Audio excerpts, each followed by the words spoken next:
హైటువల్. ఇది mouth freshener plant, అంటే mint తులసి అంటారు, వైల్డ్ మింట్ అంటారు.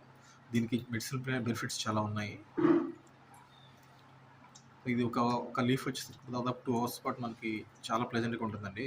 కూలింగ్ సెన్సేషన్ ఉంటుంది లీఫ్ తింటే. సేమ్ మనకి మెంతాల్ తింటే ఎలా ఉంటుందో, పెప్పర్మెంట్ చిన్న టాబ్లెట్స్ ఉంటాయి కదా, తింటే ఎలా ఉంటుందో అలా ఉంటుంది ఇది కూడా.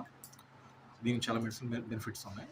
ఇది డయాబెటిక్ కంట్రోల్ ఉంచుతుంది. మనకి కాంబినేటివ్ అంటే ఏంటంటే కూలింగ్ ఎఫెక్ట్ వస్తుంది. మనకి గ్యాస్ అదే గ్యాస్ట్రైటిస్ ఉంటే చాలా రిలీఫ్ వస్తుందండి ఇది. వామిటింగ్ సెన్సేషన్ కూడా ఇది వస్తుంది. దాంతోపాటు ఇందులో బయోఫ్లావనైడ్స్ ఉంటాయి, యాంటీ ఆక్సిడెంట్స్ ఉంటాయి. సో చాలా బెనిఫిట్స్ ఉన్నాయి. దీన్ని డెవలప్మెంట్ చేయడం కూడా చాలా ఈజీ అండి. సింపుల్గా స్టెమ్స్ కట్ చేసేసి వాటర్లో పెడితే 1 వీక్లో ఇట్లా రూట్స్ వచ్చేస్తాయి. బయట మార్కెట్లో అయితే 40 రూపీస్ పడుతుందండి మొక్క. కానీ చాలా బెనిఫిట్స్ ఉన్నాయి. శాండ్లో పెట్టినా కూడా ఇట్లా డెవలప్ అవుతుంది. థ్యాంక్స్.